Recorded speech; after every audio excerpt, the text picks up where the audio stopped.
Това е един вече известен модел Bite Runner макара и то много ефтино.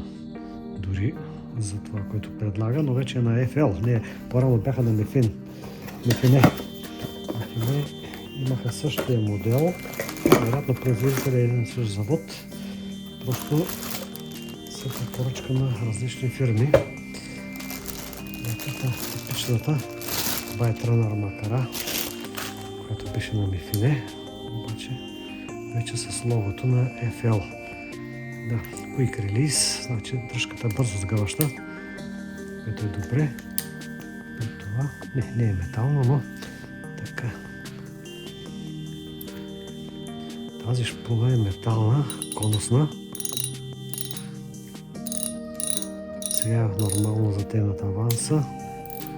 Сега е свободен аванса. Превключваме задния аванс. Тя могат да се настроят по-отделно. Свободния аванс от тук се настройва. Работния, който се включва при завъртане на макарата, се включва автоматично работния, който е по-натегнат, за да може да се набива рибата, когато се бориш с много силна риба. Това е много важен елемент. Това е предимството на Bite Runner, защото в момента, в който, да кажем, владиш ятолостолоп, мур, шаран и такива, нали, сом, някаква борбена риба, тя в един момент рязко ще те натисне и трябва да можеш така просто с кутрето да освободиш аванса, за да я отпуснеш, да не ти скъса. Ето така и веднага се освобождава аванса, почва да отпуща.